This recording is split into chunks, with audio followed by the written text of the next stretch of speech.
दोस्त, मैं हूं इसाक सर और आप देख रहे हैं मेरा यूट्यूब चैनल सृजन क्लासेस बाय रंजन सर। इस चैनल में आप लोग को बहुत बहुत स्वागत है। और आपको मालूम होना चाहिए कि हम मैथ में प्रोबेबिलिटी स्टार्ट किए हुए हैं और प्रोबेबिलिटी में थ्योरी बता रहे हैं। अब 1-2 दिन के बाद आपको चैप्टर शुरू करेंगे तो 3 दिन इधर कर देंगे, उधर फिर आपको प्लेन पढ़ाएंगे। तो आइए, कल हम अंतिम सेंटेंस आपको हम बताए थे कि कोई घटना और उसकी पूरा घटना के प्रायिकताओं का योग हमेशा 1 होता है। एक बार और सुना जाए, कोई घटना और उसके पूरक घटना के प्रायिकताओं का योग हमेशा 1 के बराबर होता है। तो अगर घटना ए है तो पूरा घटना ए डैश होगा, अगर घटना बी है तब पूरा घटना बी डैश होगा, अगर पूरा घटना पी है तो अगर घटना पी है तब पूरा घटना पी डैश होगा, अगर घटना क्यू है तो पूरा घटना क्यू डैश होगा, अगर घटना ए यूनियन बी है तो पूरा घटना ए यूनियन बी डैश होगा। तो अभी हम बताएं कि कोई घटना और उसके पूरा घटना के प्रायिकताओं का योग हमेशा 1 के बराबर होता है। तो आइए मेरे भाई, चलिए, अगर घटना ए है तो बताओ मेरे भाई पूरक घटना क्या होगा? ए डैश होगा। तो घटना और पूरक घटना के प्रायिकताओं का योग 1 के बराबर होगा। इसलिए probability of A plus probability of A dash बराबर 1। ये हम आपको कल ही बताए थे। अब यहां से आइए बाबू, इसी को कैलकुलेशन करते हैं। प्रोबेबिलिटी ऑफ ए बराबर प्लस तो उधर जाके माइनस होगा, यानी 1 minus probability of A dash. यहाँ से आइए, अब आइए, इसको छोड़े तो इसको उस तरफ ले गए, अभी इसको छोड़ेंगे तो इसको उस तरफ ले जाएंगे, यानी प्रोबेबिलिटी ऑफ ए डैश बराबर 1 माइनस प्रोबेबिलिटी ऑफ ए।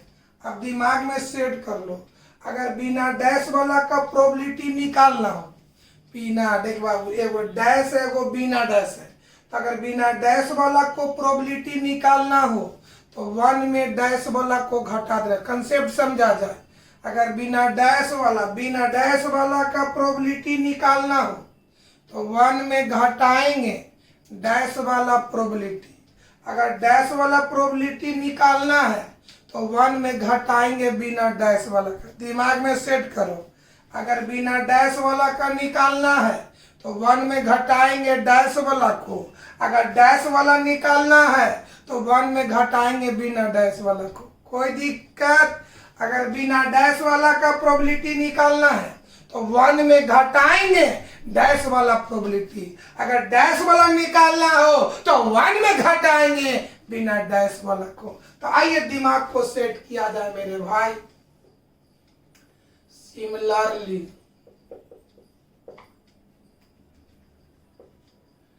चलिए, अगर कोई बोल दे प्रोबेबिलिटी ऑफ बी बराबर, तो प्रोबेबिलिटी देखते हैं बिना डैश वाला है तो कैसे प्रोबेबिलिटी ऑफ बी बराबर क्या लेंगे? 1 घटाओ प्रोबेबिलिटी ऑफ बी डैश, यानी यहाँ बिना डैश वाला तो यहाँ घटा देना है डैश वाला, अगर यहाँ डैश वाला रहता तो यहाँ घटाएंगे बिना डैश वाला। आइए और समझिए, सब दिमाग में डाल लेना है। अगर कोई बोल दे बाबू प्रोबेबिलिटी ऑफ सी डैश, यानी डैश वाला है तो 1 में घटाएंगे बिना डैश वाला, तो प्रोबेबिलिटी ऑफ सी डैश बराबर क्या होगा? 1 घटाओ प्रोबेबिलिटी ऑफ सी। आगे चलते हैं बाबू, प्रोबेबिलिटी ऑफ क्यू बराबर बाबू बिना डैश वाला है तो 1 में घटाएंगे क्यू डैश। चलिए आइए, क्या लिखेंगे? 1 घटाओ प्रोबेबिलिटी ऑफ क्यू डैश। आगे बाबू, अगर लिखल प्रोबेबिलिटी ऑफ एन डैश, यानी डैश वाला निकालना है तो 1 में घटाएंगे, बिना डैश माने n घटाएंगे। तो प्रोबेबिलिटी ऑफ n डैश बराबर 1 घटाओ प्रोबेबिलिटी ऑफ n। अगर मान लिया कोई बोल दे probability of A union B बराबर, पता है यहाँ घटना कौन है, A यूनियन B, इस पर कोई डैश नहीं है तो 1 में घटाएंगे डैश, क्या होगा 1 घटाओ probability of A union B dash. दिमाग में सेट हो गया है।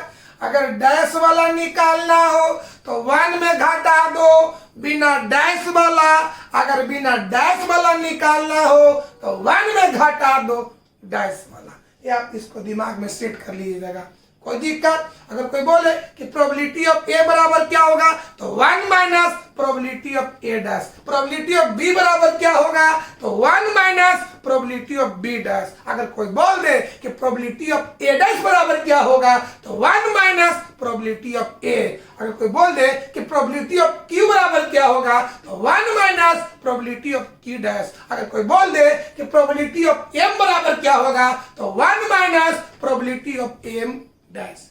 इसको देखा जाए और हम बढ़ते हैं दोस्त इस पर।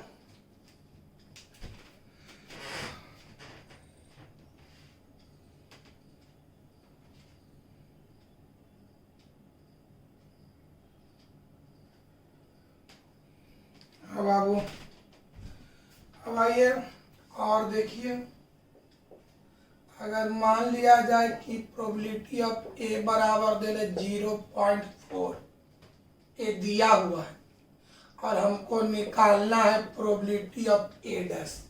तो डैश निकालना तो 1 में बिना डैश घटा देंगे, तो प्रोबेबिलिटी ऑफ ए डैश बराबर क्या लिखेंगे 1 minus probability of A, 1 minus probability of A का मान, तो 1 में 0.1 घटाएंगे तो 0.6 हो जाएगा।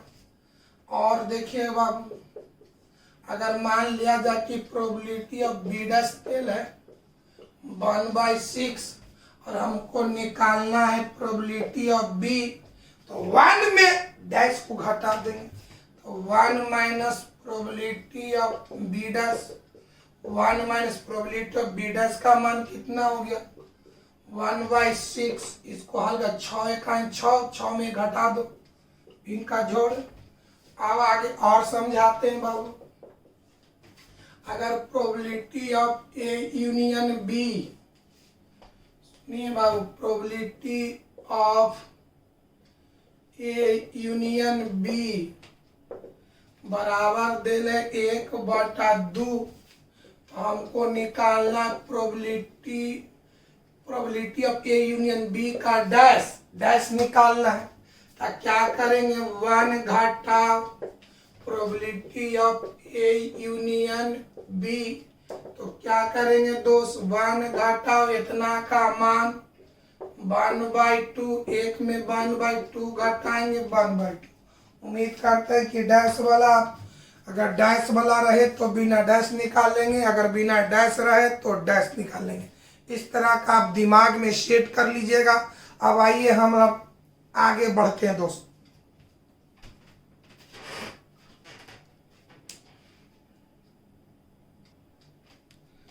हाँ बाबू, और देखिए पासा से रिलेटेड और देखिए क्वेश्चन एक लिखते हैं, एक जोड़ा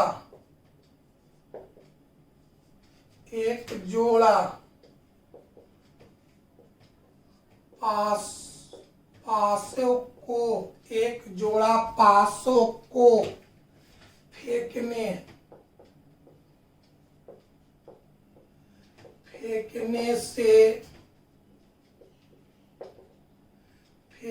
से प्राप्त द्विक अंक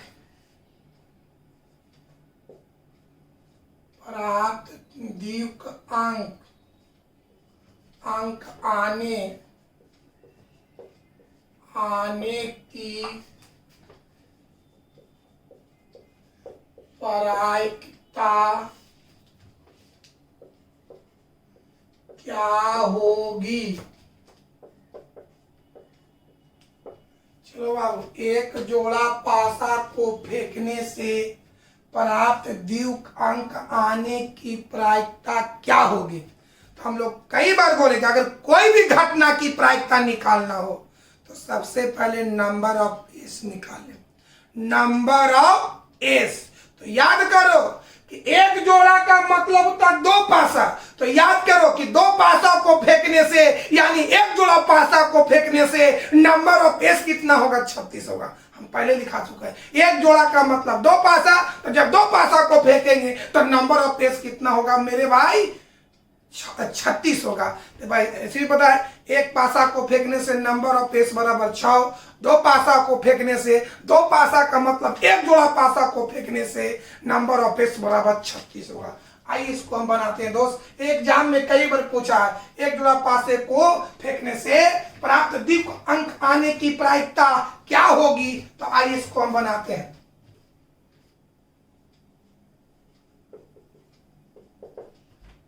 एक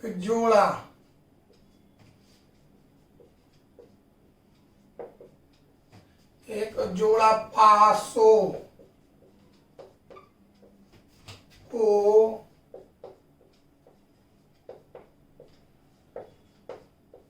फेंकने से, एक जोड़ा पासे को फेंकने से नंबर ऑफ एस बराबर 36। अब चलिए कौन सी घटना का निकालना, द्विक। द्विक समझते हैं, माने 200 दोनों पासा पर सेम अंक। द्विक माने डबल अंक, माने एक जोड़ा पासा फेंके यानी दो पासा फेंके तो द्विक अंक का मतलब कि दोनों पासा पर सेम अंक हो। तो हम आपको बताए द्विक अंक कौन कौन होता है, 1 1 2 2 3 3 4 4 5 5 6 6। बताओ द्विक अंक कहने से जब एक जोड़ा पासा को फेंकेंगे तो द्विक अंक कहने से कोची कोची का बोध होता है। द्विक माने दोनों पर सेम, माने एक जोड़ा में दो पासा फेंके तो द्विक अंक आया, माने दोनों पर सेम अंक आया। तो सेम अंक में चाहे तो 1 1 होगा या 2 2 होगा या 3 3 होगा या 4 4 होगा या 5 5 होगा या 6 6 होगा। तो यहाँ पर लिखेंगे द्विक अंक आने की घटना को ई माना।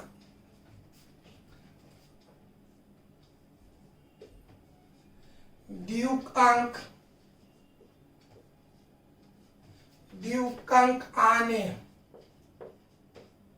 आने की घटना को ये माना।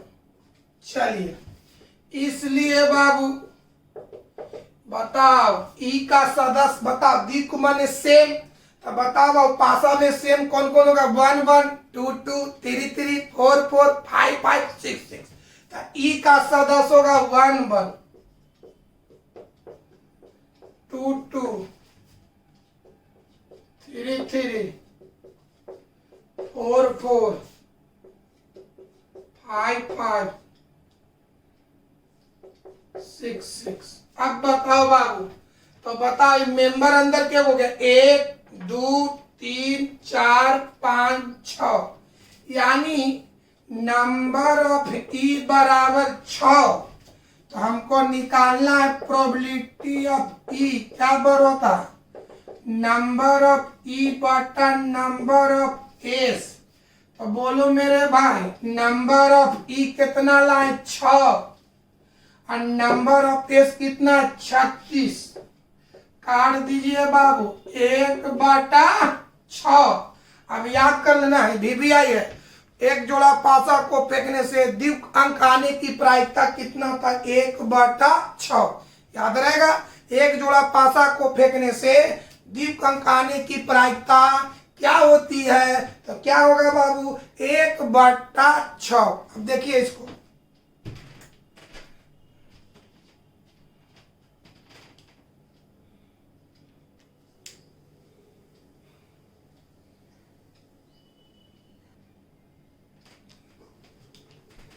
देखो दोस्त, अब आइए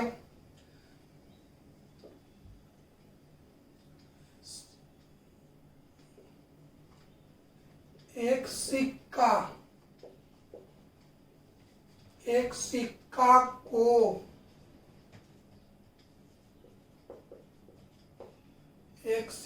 को उछालने से चित,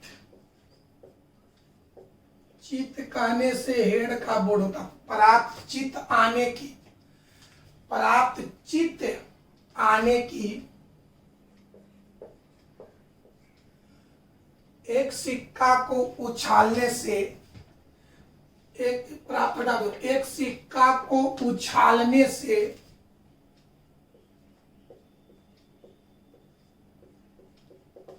एक सिक्का को उछालने से चित आने की, चित आने की प्रायिकता क्या होगी? क्या होगी?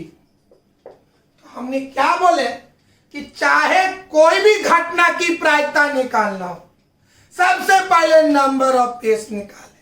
तो बताओ, सिक्का को के बार, एक सिक्का को उछाला गया है, तो याद करो सिक्का को, एक सिक्का कहिए या एक सिक्का कहिए, एक ही बात है। एक सिक्का को उछालने से नंबर ऑफ पेस बराबर 2, दो सिक्का को उछालने से नंबर ऑफ पेस बराबर 4, तीन सिक्का को उछालने से नंबर ऑफ पेस बराबर 8। हम आपको बता चुके हैं। तो बताओ मेरे भाई, एक सिक्का को उछालने से नंबर ऑफ पेस कितना होगा? 2 होगा। आइए बनाते हैं दोस्त। एक सिक्का, एक सिक्का को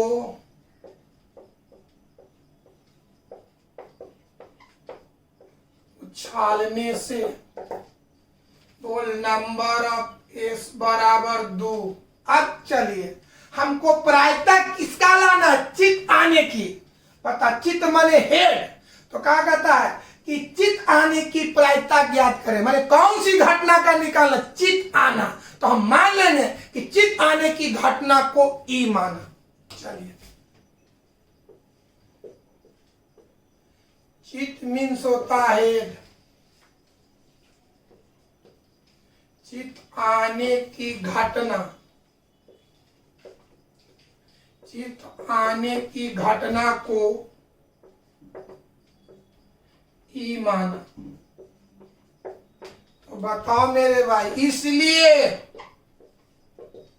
ई का सदस्य कौन होगा? चित माने हेड। बताओ, के मेंबर हुआ एगो, तो नंबर ऑफ ई बराबर 1। हमको निकालना है प्रोबेबिलिटी ऑफ ई। ई माने चित आना, चित आने की प्रायिकता। तो चित है, चित आने की घटना को क्या माने? ई, यानी ई की प्रोबेबिलिटी निकालो। तो प्रोबेबिलिटी ऑफ ई बराबर नंबर ऑफ ई बटा नंबर ऑफ पेस। तो नंबर ऑफ ई कितना है बाबू? 1 बटा नंबर ऑफ पेस कितना होगा? 2। याद कर लेंगे, सिक्का को उछालने से चित आने की प्रायिकता 1/2 होता है। कोई बोले कि बता बाबू कि जब हम एक सिक्का को उछालते हैं तो उस पर चित यानी हेड आने की प्रायिकता कितना होता है? तो 1/2 होता है। इसका मुर्जमानी याद रखिएगा।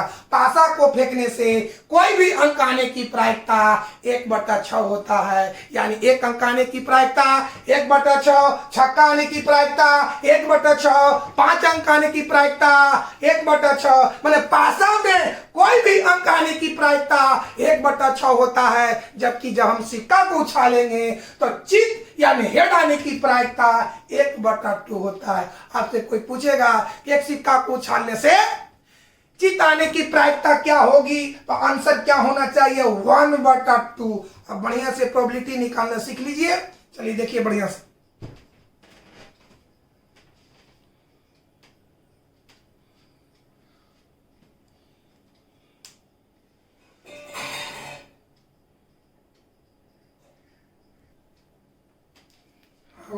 आगे देखें, अगला क्वेश्चन। सिक्का को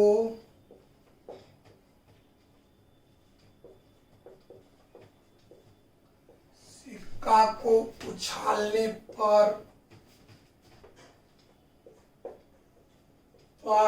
मतलब टेल, पट आने की प्रायिकता निकाल।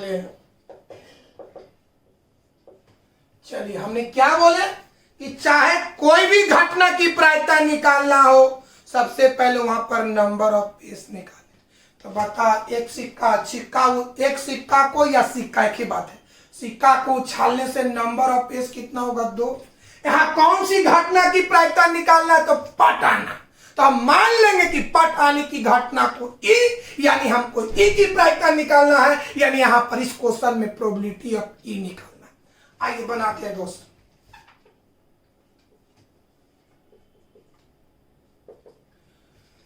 बाबू सॉरी, क्या लिखेंगे? सिक्का को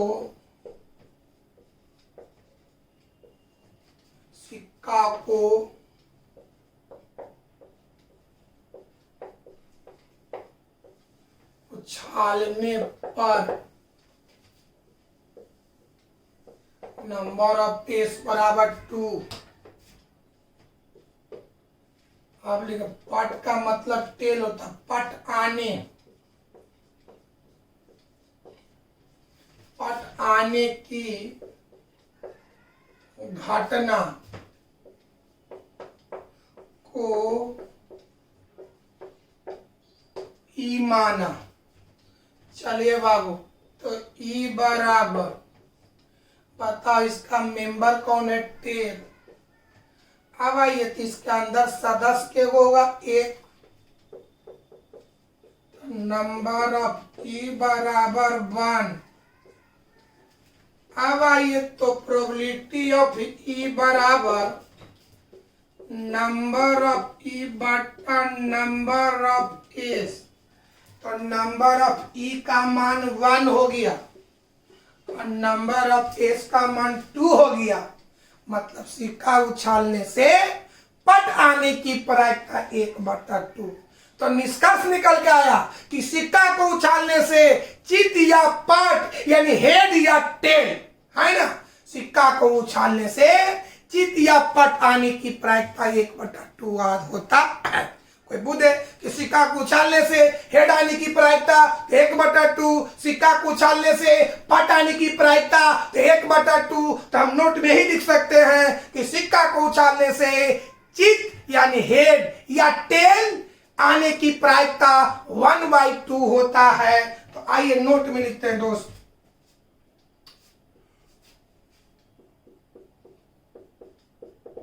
सिक्का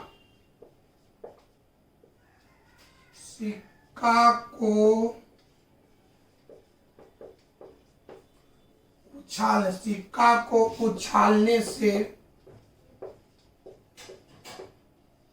कित मतलब हेड, पट मतलब टेल आने की, चित या पट आने की प्रायिकता 1/2 होता है। याद हो गया? देखिए बाबू बढ़िया से,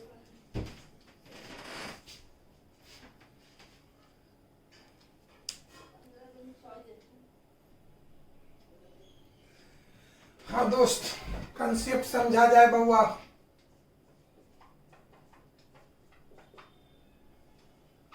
कंसेप्ट देखिए, कंसेप्ट बढ़िया से, दो सिक्का को एक साथ उछालने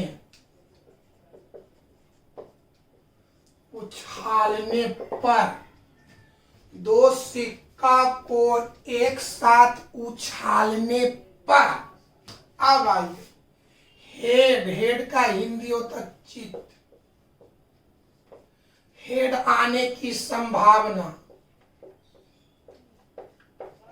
हेड आने की संभावना,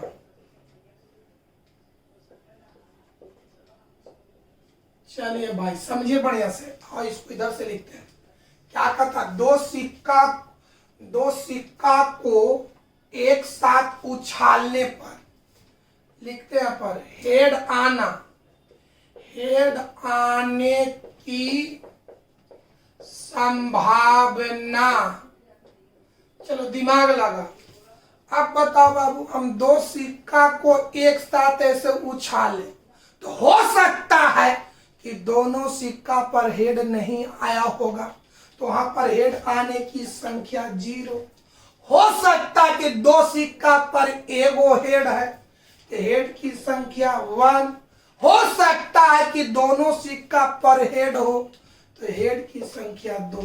यानी दो सिक्का को एक साथ उछालने पर हेड आने की संभावना 0, 1, 2। 0 का मतलब हुआ कि दो सिक्का पर एक भी हेड नहीं है। 1 का मतलब हुआ दो सिक्का में से किसी एक सिक्का पर हेड है। 2 का मतलब हुआ कि दोनों सिक्का पर हेड है। दिमाग लगा मेरे भाई। दो सिक्का को हम ऐसे उछाले तो बताओ, जब उछालेंगे तो कितने तरह का रीजन हो सकता है, कितने तरह का कंडीशन हो सकता है। तो पहला कंडीशन, दो सिक्का को उछाले तो हो सकता है कि दोनों पर एक भी हेड ना, तो वहां पर हेड की संख्या 0। हो सकता है कि दोनों में एगो हेड हो तो वहां पर हेड की संख्या 1। हो सकता है कि दोनों पर हेड हो तो वहां पर हेड की संख्या 2। यानी दो सिक्का को एक साथ उछालने से हेड आने की संभावना 0, 1, 2। 0 का मतलब हो क्या कि दोनों सिक्का में से एक भी पर हेड नहीं है। 1 का मतलब हुआ कि दोनों सिक्का में से किसी एक पर हेड है। 2 का मतलब हुआ दोनों सिक्का में दोनों पर हेड है। कोई दिक्कत? अब आइए टेल आने की संभावना।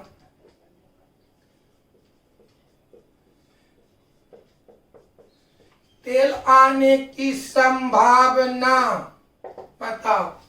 दो सिक्का को ऐसे उछाले तो हो सकता कि दोनों सिक्का पर से किसी पर टेल नहीं हो, माने दोनों सिक्का पर किसी पर टेल नहीं हो तो वहां पर टेल की संख्या 0। हो सकता कि दो सिक्का में से किसी एक पर टेल हो, वहां पर टेल की संख्या 1।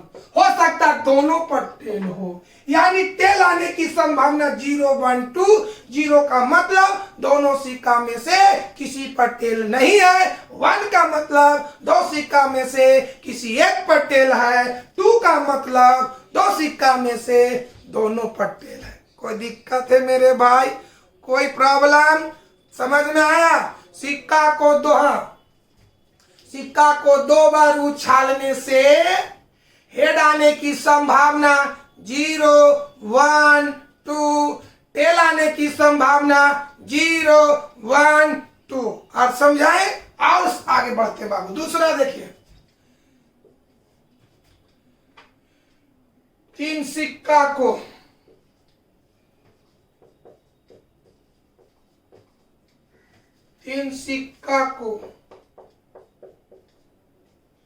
एक साथ उछालने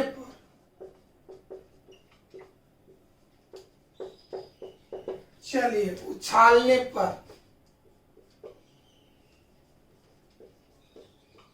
हेड आने की संभावना। दिमाग लगा। हम 3 सिक्का एक साथ उछाले तो हो सकता है कि तीनों सिक्का में से किसी पर हेड नहीं हो, मतलब हेड की संख्या 0। हो सकता कि 3 सिक्का में से किसी एक पर हेड हो, यानी हेड की संख्या 2। हो सकता कि 3 सिक्का में से किसी 2 पर हेड हो तो हेड की संख्या 2। हो सकता है कि तीनों सिक्का पर हेड हो, यानी 3 सिक्का को एक साथ उछालने पर हेड आने की संभावना 0, 1, 2, 3। 0 का मतलब हुआ 3 सिक्का में से किसी सिक्का पर हेड नहीं है। 1 का मतलब 3 सिक्का में से किसी एक सिक्का पर हेड है। 2 का मतलब 3 सिक्का में से किसी 2 पर हेड है। 3 का मतलब 3 सिक्का में से तीनों सिक्का पर हेड है। आइए टेल आने की संभावना।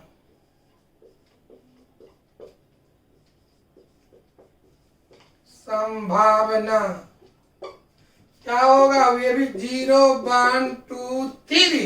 0 का मतलब कि तीनों सिक्का में से किसी पर टेल नहीं है। 1 का मतलब तीनों में से किसी एक सिक्का पर टेल है। 2 का मतलब 3 सिक्का में से किसी 2 पर टेल है। 3 का मतलब 3 सिक्का में से तीनों पर टेल है। कोई दिक्कत है? कोई प्रॉब्लम? इसको थोड़ा सा दिमाग पर माथा पेची कीजिएगा। कोई प्रॉब्लम है? देखिए इसको बड़ा सा।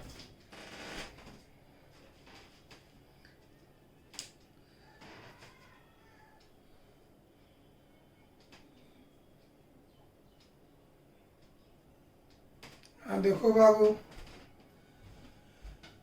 एक जोड़ा सिक्का को उछालने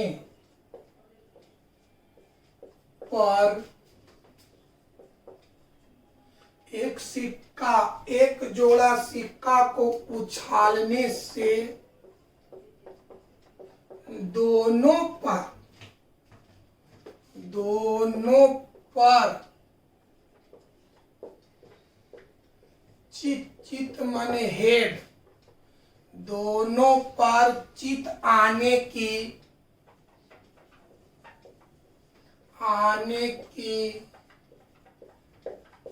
प्रायिकता निकालें। आइए बाबू बनाते हैं दोस्त। सबसे पहले वो चाहे किसी भी घटना की हमको प्रायिकता निकालना हो, सबसे पहले नंबर ऑफ एस निकाला जाता है। तो बोलो एक जोड़ा सिक्का माने 2 सिक्का, तो जब हम 2 सिक्का को फेंकेंगे तो उम्मीद करिए कि नंबर ऑफ एस कितना होगा? 4 होगा। हम आपको याद करवाएं। आइए तो बनाते हैं मेरे भाई। सॉल्व।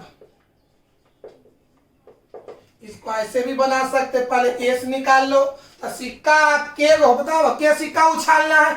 2 सिक्का। तो पहला सिक्का का भी संभव रिजल्ट हेड टेल आएगा और दूसरा सिक्का का भी संभव रिजल्ट हेड और टेल आएगा। इस तरह से हम आपको बताएं। एस प्लस निकालो।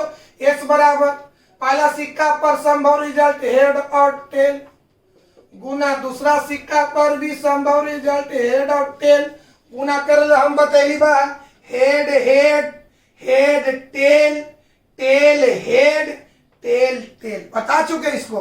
तो एस बराबर कितना कितना होगा? Head head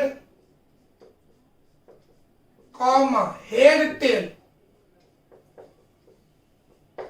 tell head tail tail. बताओ 1 मेंबर 2 मेंबर 3 मेंबर 4 मेंबर, यानी नंबर ऑफ एस बराबर कितना हो गया? 4। अब बताओ कौन सी घटना की प्रायिकता निकालना है? तो दोनों सिक्का। बताओ सिक्का क्या को सिक्का उछला गया? 2 को। तो कहते दोनों पर चित माने हेड, दोनों पर चित आने की प्रायिकता निकालना है। क्या लिखेंगे बाबू? दोनों पर चित आने की घटना को ई माना। दोनों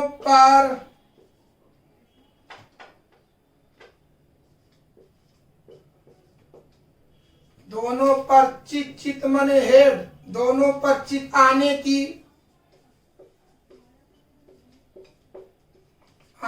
की घटना को ई माना। तो बताओ मेरे भाई, इस चारों सदस्य में देखो, यहाँ पर दोनों टेल है, यहाँ पर एगो टेल है एगो हेड, यहाँ पर एगो हेड एगो टेल, यहाँ पर दोनों हेड। तो दोनों पर हेड वाला मेंबर केगो है? एगो है। यानी ई का मेंबर बताओ, ई का मेंबर, इसलिए ई बराबर दोनों पर हेड, तो दोनों पर हेड वाला मेंबर एगो है।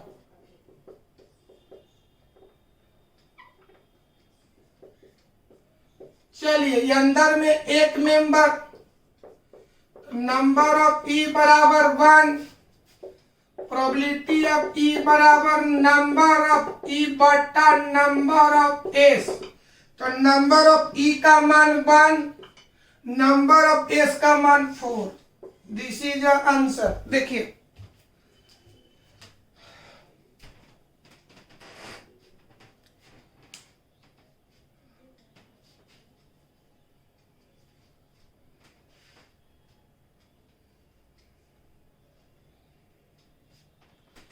तो आप ये है, आपको धीरे धीरे हम आपको प्रोबेबिलिटी सिखा रहे हैं।